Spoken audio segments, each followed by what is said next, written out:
Price Lord. நான் pastor Roshan Shawn.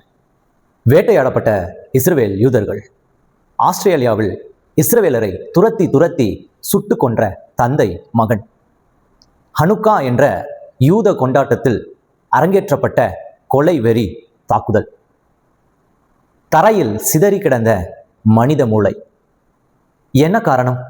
Netanyahu மற்றும் Trump எடுத்திருக்கிற அதிர்ச்சி முடிவு.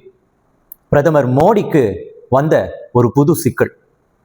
யூதர்களுடைய அந்த தேவாலய சுத்திகரிப்பு நாளை கொண்டாடும் விதமாக அனுசரிக்கப்பட்ட இந்த கொண்டாட்டத்தில் ஏன் இவ்வளவு பெரிய கொலைவரி தாக்குதல் நடத்தப்பட வேண்டும்? இந்த காரியங்களை குறித்து தான் இந்த காணொலியில நாம தெளிவாக பார்க்கவிருக்கிறோம். இது யாருடைய மனதையும் இல்லை மதத்தையும் புண்படுத்தும் காணொலியாய் அமைய போவது கிடையாது. இந்த காணொலியை பார்க்க விரும்புகிறவர்கள் என்னோடு சேர்ந்து இந்த காணொலியை பாருங்க. வாங்க காணொலிக்குள்ள போகலாம்.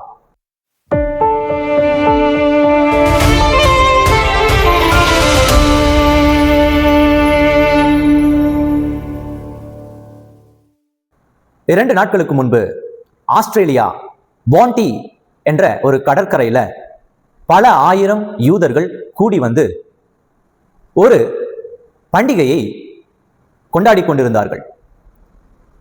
அந்த பண்டிகையின் கொண்டாட்டத்தில் இரண்டு பேர், குறிப்பிட்டு சொல்ல போனா தந்தை மற்றும் மகன், அவர்கள் இஸ்லாம் மதத்தை சார்ந்தவர்கள் என்று அனைத்து ஊடகங்களும் அடையாளம் காட்டுகிறது. அவர்கள் அங்கு வந்து அங்கு இருந்தவர்களை, குறிப்பிட்டு சொல்ல போனால் அங்கு கூடியிருந்த யூதர்களை மாத்திரம் சுட்டு கொன்று இருக்கிறது. கிட்டத்தட்ட 16 பேர் சுட்டு கொலை செய்யப்பட்டிருக்காங்க. அது மாத்திரமல்ல, அவர்களை சுட்டு கொன்ற அந்த விதமும் அந்த கொடூரமும் அதை பார்த்த ஒரு நபர், இதோ நீங்கள் காணொலியில பார்க்கிறீர்கள், அவர் சொல்லும் பொழுது, அவர்கள் சுட்டு கொண்டிருந்தார்கள்.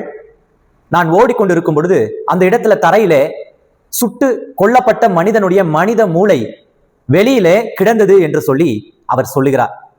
இவ்வளவு ஒரு கொடூர கொலையை அரங்கேற்ற தந்தை மகன் என்ன காரணம்?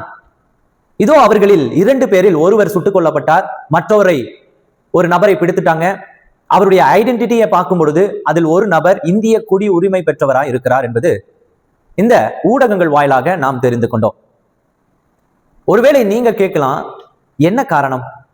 இந்த யூதர்களுடைய பண்டிகை நாட்களை, இவர்களுடைய முறைமைகளை கடைபிடிக்கும் பொழுதெல்லாம் ஏதோ ஒரு தாக்குதல் நடத்தப்படுதே, கொலை செய்யப்படுறாங்களே, என்ன காரணம்? இந்த கேள்விதான் என்னுடைய உள்ளத்திலும் எழும்புது. அதை கொஞ்சம் ஆழமாக சிந்தித்து அதனுடைய பிரச்சனைகளை அலசும் பொழுது இதோ ஒரு காரியம் தென்படுது. என்ன அந்த காரியம் என்றால், எருசலேமிலே யூதர்களும் இஸ்ரவேல் ஜனங்கள், நெத்தன்யாகு மற்றும் அந்த அரசாங்கம் 3வது தேவ ஆலயம் கட்டும் பணியை துவங்கிடுச்சு. நம்முடைய ஒன்காட் மூலமாக உங்களுக்கு அறிவிச்சிருந்தோம். அதற்கான ரெடைஃபர் பலிகள் செலுத்தப்பட்டது. சுத்திகரிப்பு பணிகள் ஆரம்பிச்சிருச்சு. ஆசாரியனை தெரிந்து கொள்கிற வேலைகள், அதாவது தலைமை ஆசாரியனை தெரிந்து கொள்கிற வேலைகள் துவங்கிருச்சு. அந்த இடத்தை பராமரித்து அந்த இடத்தை மற்றும் அந்த இடத்திற்கான காரியங்களை ஆயத்த பண்ணுகிற வேலைகளிலே இஸ்ரவேல் நாட்டு ஜனங்கள், ரவிகள் ஈடுபட்டு கொண்டிருக்காங்க. இந்த சமயத்துல தொடர்ந்து அந்த தேவாலயத்தின் காரியங்களை குறித்து தான் இந்த தாக்குதல் நடத்தப்படுது. எப்படி பாஸ்டர் நீங்க சொல்றீங்க? அதை குறித்து தான், 3வது தேவாலயத்தை குறித்து தான் இது நடத்தப்படுது அப்படின்னு நீங்க கேட்கலாம். உங்களுக்கு அவர்கள் கொண்டாடின பண்டிகையை குறித்ததான சில விளக்கத்தை சொல்லிட்டேன்னா ஒரு புரிதலுக்குள்ள நீங்க வந்துருவீங்க. அவர்கள் கொண்டாடின அந்த கடற்கரை, போண்டி கடற்கரையில அவர்கள் கொண்டாடின பண்டிகைக்கு பெயர் என்ன தெரியுமா? ஹானுக்கா அப்படின்றதுதான். ஹானுக்கா, அது எபிரேயத்துல அர்ப்பணிப்பு என்று பொருள். அர்ப்பணிப்பு. இந்த கொண்டாட்டம் எப்படி கொண்டாடுறாங்கன்னா 8 நாட்கள் கொண்டாடுவாங்களாமா. அதாவது 8 இரவுகள் நடைபெறும். இரவு வேளையில மாத்திரம் தினமும் ஒரு மெழுகுவர்த்தி கூடுதலாக ஏற்றப்படுமா. ஏன் இந்த மெழுகுவர்த்தி? எதனால இந்த மெழுகுவர்த்தியை ஏற்றுறாங்க அப்படின்னு பார்க்கும் பொழுது இது எதை குறிக்கிறது அப்படின்னு பார்த்தா, யூதர்களின் புனித கோயிலை மீண்டும் அர்ப்பணித்ததை அந்த நாள் குறிப்பிடுதுன்னு சொல்றாங்க. அதாவது 2வது தேவாலயம் இடிக்கப்பட்டுச்சு, அதை மறுபடியும் ரீகன்ஸ்ட்ரக்ட் பண்ணாங்க. அதை ரீகன்ஸ்ட்ரக்ட் பண்ண நாளையும் அதை புனிதமாக்கி, அதாவது பரிசுத்தமாக்கி தேவனுக்கே கொடுத்த அந்த நாளை நினைவு கூறுகிற விதமா இந்த நாள், அதாவது ஹனுக்கா என்ற அந்த நாளை இவர்கள், அதாவது யூதர்கள், இஸ்ரவேல் ஜனங்கள் கொண்டாடுறாங்க. இதுல ஒரு குறிப்பிட்டு நான் சொன்ன ஒரு காரியம், மெழுகுவர்த்தி 8 நாள் 8 இரவு மெழுகுவர்த்தி ஏத்துவாங்கன்னு சொல்லி. ஆக்சுவலி இந்த 8 அப்படின்றது ஒரு குறிப்பிட்ட ஒரு அற்புதத்தை குறிக்கிற ஒரு எண். என்ன அந்த அற்புதம் கேட்கிறீங்களா? அந்த நாளிலே, அதாவது 2ஆம் நூற்றாண்டிலே மறுபடியும் மறுசீரமைக்கப்பட்ட அந்த ஆலயத்தை அர்ப்பணிக்கும் பொழுது அன்று இரவு அந்த இஸ்ரவேல் ஜனங்கள் என்ன செஞ்சிருக்காங்க?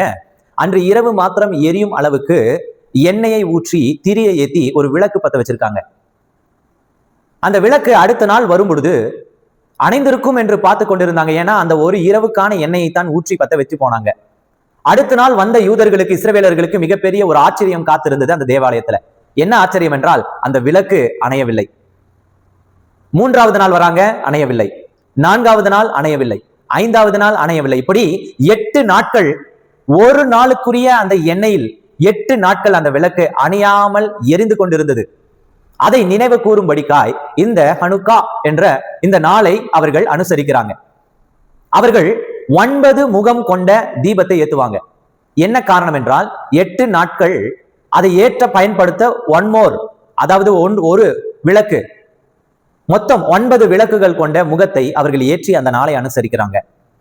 அது மாத்திரம்தான் அதிசயமா அப்படின்னா, இதற்கு இன்னொரு பெயர் குறிப்பிடுறாங்க, தீப திருநாள். நம்முடைய இந்தியாவில நம்ம பட்டாசு வெடித்து தீபாவளியை கொண்டாடும் பொழுது அதை நாம் எப்படி வர்ணிக்கிறோம்னா தீப திருநாள் அப்படின்னு வர்ணிக்கிறோம் இல்லையா? அதுபோல யூதர்களும் இந்த நாளை தீப திருநாள் அப்படின்னு வர்ணிக்கிறாங்க. அல்லது ஒளி விழா அப்படின்னு, ஃபெஸ்டிவல் ஆஃப் லைட்ஸ் அப்படின்னு அவங்க வர்ணிக்கிறாங்க. காரணம் என்னன்னு உங்களுக்கு சொல்லிட்டேன். ஒரு நாள் எரியக்கூடிய எண்ணெயை ஊற்றி பத்த வைத்த விளக்கு 8 நாள் எரிந்தது. அதுதான் அற்புதத்தின் காரியம். அதுவும் எங்க? மறுசீரமைக்கப்பட்ட தேவாலயத்துல எரிக்கப்பட்டிருந்தது, எரிந்து கொண்டிருந்தது. இந்த பண்டிகையை கொண்டாடுகிற இந்த நாள் தான் இதோ மற்றவர்களுடைய கண்களை உறுத்தினது. குறிப்பிட்டு சொல்ல போனா இந்த நாளை யூதர்களை தவிர வேற யாருமே கொண்டாடுறது கிடையாது.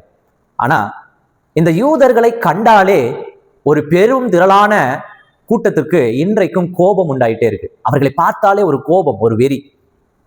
பல லட்சம் முகமதியர்களுக்கு யூதர்கள் மீது உள்ள தீரா வெறுப்பு, தீரா கோபம். என்ன காரணம்? பல லட்சம் யூதர்கள், குறிப்பா பெண்களும் குழந்தைகளையும், ஒரு மிகப்பெரிய அழிவை, யூத அந்த இனத்தையே அழித்து விட வேண்டும் என்று இந்த உலகத்தில் ஒரு மனிதன் அந்த காரியத்தில் ஈடுபட்டான். அவனுக்கு பெயர் என்ன தெரியுமா? ஹிட்லர்.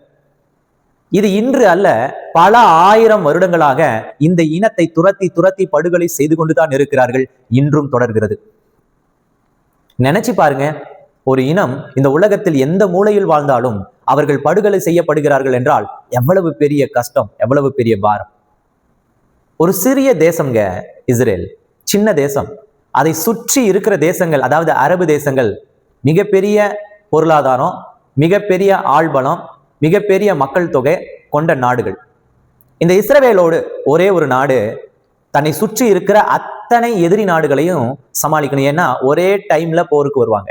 2 தேசம் 3 தேசம் ஒரே டைம்ல போர் புரிவாங்க இந்த தேசத்தின் மீது. இந்த சின்ன தேசத்தின் மீது அவ்வளவு காழ்ப்புணர்ச்சி இன்றளவும் இருக்கு. நீங்கள் ஒரு வேளை கேட்கலாம், இந்த யூதர்கள் ஒண்ணுமே செய்யலையா? மற்றவர்களுக்கு எந்த பிரச்சனையும் கொடுக்கலையா? அரபு தேசத்துல இன்னைக்கும் ஹமாஸ் இருக்கிற அந்த காசா பகுதியில எவ்வளவு பெரிய படுகொலை செஞ்சிருக்காங்க, என்னென்ன குண்டுகளை போடுறாங்க, இவர்களா எதுவுமே செய்யலையா அப்படின்னு நீங்க கேட்கலாம். நீங்க நல்லா உன்னிப்பா கவனிச்சு பாருங்க, நீங்க நல்லா கவனமா நீங்க பாருங்க. அந்த இடத்துல அந்த ஹமாஸ் மீது தாக்குதல் நடத்த காசாவில போர் வர காரணம் இதே போல ஒரு பண்டிகை நாள் அங்க கொண்டாடப்பட்டிருந்தது. காசாவின் அந்த பார்டர்ல அந்த பண்டிகை நாளில தான் இந்த ஹமாஸ் தீவிரவாதிகள் வந்து அங்கிருந்தவர்களை கொலை செய்தார்கள், பணைய கைதிகளாக பிடித்து கொண்டு போனார்கள். இது எல்லாமே யூதர்களுக்கு எதிராக கட்டமைக்கப்படுகிற ஒரு சண்டை. நீங்க கேட்கலாம், நியாயம் சரியா இருக்கணுமே, இதோ முகமதியர்களுக்கு அவர்களுடைய நீதியும் கேட்கப்படணும் இல்லையா? யூதர்கள் மாட்டும் பெரியவர்களா அப்படின்னு நீங்க கேட்கலாம். நாம வேதாகமத்தின் அடிப்படையில பார்த்தா, வேதாகமத்தின் சரித்திரத்தை, அந்த வரலாற்றை நாம் ஆழமாக பார்த்தா, இந்த யூதர்கள் தேவனால் தெரிந்து கொள்ளப்பட்ட ஒரு ஜனம். அவர்களுக்கு கொடுப்பேன் என்று சொன்ன தேசம்தான் கானான் என்று இன்று அறியப்படுகிற இஸ்ரவேல் மற்றும் அதை சுற்றியுள்ள பகுதி. அந்த கானான்ன்றது இஸ்ரவேல் மற்றும் அதை சுற்றியுள்ள மிகப்பெரிய நிலப்பரப்பு. ஆனால் இன்றைக்கு அதை சுற்றி பல நாடுகள் அதை ஆக்கிரமிப்பு செய்திருக்கு. அதை எப்படி சொல்லணும், எந்த வார்த்தையில வர்ணிக்கணும் என்று வேதாகமம் சொல்லுதுன்னா, இந்த கானான் தேசம் இஸ்ரவேலின் தகப்பன்மார்களாகிய ஆபிரகாம் துவங்கி 5 சந்ததிகளுக்கு வாக்குத்தத்தம் பண்ணின தேசம். அதுல குறிப்பிட்டு யாத்ராகமம் புஸ்தகத்துல சொல்லும் பொழுது அந்த வரலாறு சொல்லுது, எக்ஸோடஸ் வரலாறு சொல்லுது, அங்கு வசிக்கிறவர்களை நான் தள்ளிவிட்டு அந்த தேசத்தை உங்களுக்கு கொடுப்பேன்னு சொல்றாரு. ஒருவேளை இதை கேட்கும் பொழுது இந்த தெய்வம் என்ன இவ்வளவு துரோகி தெய்வமா இருக்கார், அப்ப அங்க இருக்கிற ஜனங்கள் மனுஷன் இல்லையா அப்படின்னு நீங்க சொல்லலாம், கேட்கலாம். ஒரு உண்மை என்ன தெரியுமா? அது அந்த இடம் காலம் காலமாக பல ஆயிரம் ஆண்டுகளுக்கு முன்பதாக இதோ இதே ஜனங்களுக்காக முன்குறிக்கப்பட்ட அந்த இடம்தான் மற்றவர்களால போர் புரிந்து கைப்பற்றப்பட்டுச்சு. மற்றவர்கள் போர் புரிந்து அந்த இடத்தை ஆக்கிரமிப்பு செஞ்சிட்டாங்க. அந்த நேரத்துல இந்த ஜனத்தை தேவன் தன்னுடைய ஜனமாக ஏற்றுக்கொண்டு அந்த இடத்தை, அந்த நிலப்பரப்பை நான் உங்களுக்கே தருகிறேன்னு சொன்னார். இதோ ஆபிரகாமிலிருந்து ஒரு மிகப்பெரிய 2 சந்ததி உருவாச்சு. இஸ்மவேல் என்ற ஒரு சந்ததி, ஈசாக்குன்னு ஒரு சந்ததி. இந்த 2 சந்ததி சாராள் மூலமாகவும் மற்றவர்கள் மூலமாகவும் ஏற்படுத்தப்பட்ட இந்த 2 சந்ததியினர் தான் இந்த உலகத்தை முக்காவாசி நிரப்பி இருக்காங்க. அந்த சந்ததியினர் இடத்துல தான் மிகப்பெரிய போர்கள் இன்றளவும் நடக்குது. நீங்க வெளியில இருந்து நீங்க பாத்தீங்கன்னா இந்த கொலைகள் யார் நடத்துறான்னா அண்ணன் தம்பியை கொல்றான். என்ன பாஸ்டர் சொல்றீங்க? ஆஸ்திரேலியால நடந்த கொலையில அண்ணங்காரன் தம்பியை கொண்டானா? ஆமா. யார் அண்ணங்காரன்னா கொன்றவர்கள், யார் தம்பிக்காரன்னா கொலை செய்யப்பட்டவர்கள். அதுதான் உண்மை, அதுதான் வரலாறு. கொன்றவர்கள் 2 பேரும் முகமதிய மதத்தை சார்ந்தவங்க, தகப்பனும் பிள்ளையோ. கொலை செய்யப்பட்டவங்க யூதருங்க, இஸ்ரவேலருங்க. இந்த ஜனங்கள் 2 பேருமே ஒரே சந்ததி தான், ஆபிரகாமில் இருந்து உருவாக்கப்பட்ட சந்ததி தான். அப்ப எதனால அடித்துக்கிறாங்க அப்படின்னு உங்களுக்கே தெரியும். அண்ணன் தம்பி சண்டை தான் இது. அப்ப இதற்கான முடிவை எங்க போய் தேடலாம், யார் இடத்துல கேட்கலாம்னா, இதற்கான முடிவு ஆண்டவருடைய வருகை மட்டும் நம்மளால தீர்க்கவே முடியாத முடிவு. ஆனா நம்மளால மாற்றத்தை கொண்டு வர முடியுமானா நிச்சயமா கொண்டு வர முடியும். எப்படி? ஏன்னா நம்முடைய சண்டையை கொலை செய்வதில் நான் நிரூபிக்காம, கொலை செய்வதில் நிரூபிக்காம வார்த்தைகளால, பேச்சுக்களின் மூலமா, செயல்களின் மூலமா நம்ம நிரூபிக்கணும். அதை எப்படி நிரூபிக்க முடியும்? ஒரு மனுஷனை கொலை செய்துட்டா என் மதத்தின் காரியங்களை நீ தொடக்கூடாது அப்படின்னு சொல்லிட முடியுமா? நீங்க நல்லா பாருங்க, 3வது தேவாலயம் கட்ட அந்த பகுதிகள் எல்லாம் ஆயத்தப்படுத்தப்படுது எருசலேம்ல. ஒரு குறிப்பிட்ட தனி நபருக்கு இதை குறித்ததான ஒரு கோபம் இருக்கு. இது அனைத்து முகமதியர்களையும் சொல்ல முடியாது. அந்த முகமதியர்களிலே ஒரு குறிப்பிட்ட நபர்களுக்கு ஏற்பட்ட கோபம் இது. அதிலும் தந்தை மகன் 2 பேருடைய கோபம். அங்க வந்து அத்தனை பேரை சுட்டுக் கொன்ற நியாயம் எல்லாருக்கும் ஒன்றுதான். கொலை செய்யப்பட்டது திரும்ப வரப்போகிறதுல. கொலையாளிகள் கொலை செய்தது அங்க கண்ணால பார்க்கப்பட்ட சாட்சி. அவர்கள் யாருடைய பேரிலே கொலை செய்தார்கள்? அங்கிருந்தவர்களுக்கு தெரியும் அவர்கள் என்ன கத்தினார்கள், என்ன சொன்னார்கள் என்று. நாம் அவர்களுக்காக ஜெபிப்போம். இறந்தவர்களுடைய குடும்பங்களை தேவன் ஆறுதல் செய்யட்டும். யாக்கோபின் தேவன் அவர்களுக்கு உயர்ந்த அடைக்கலமாய் இருக்கட்டும். தேவன் அவருடைய இருதயங்களுக்கு நியாயம் செய்யட்டும், அவருடைய குடும்பங்களுக்கு நியாயம் செய்யட்டும். இந்த காணொளி ஒருவேளை உங்களுடைய இருதயத்திற்குள்ள ஒரு பாரத்தை ஏற்படுத்தியிருக்கலாம். ஆனால் வரலாறு தெரியாமல் நியாயம் தீர்ப்பது தவறு. இந்த சகோதரர்களுக்குள்ள ஏற்படுகிற இந்த சண்டை மத கலவரமாக சித்தரிக்கப்படுகிறது, மத தீவிரவாதமாக சித்தரிக்கப்படுது. வரலாறு தெரியாதவர்கள் பேசுகிற வார்த்தை. வரலாறை தெரிந்து கொள்வோம். இது என்றைக்கு நிறுத்தப்படும்? தேவனுடைய வருகை மட்டும் நடந்தே தீரும். அவருடைய வருகையில எல்லாவற்றையும் மாற்ற அவரால் முடியும், மாறும் என்ற நம்பிக்கையோடு இந்த காணொலியை நான் நிறைவு செய்கிறேன். இந்த காணொலி உங்களுக்கு பிரயோஜனமா இருக்கலாம். பிரயோஜனமா இருந்தால் மற்றவர்களோடு பகிர்ந்து கொள்ளுங்க. நான் உங்கள் ஊழியன் Roshan Shan. God bless you. God bless you.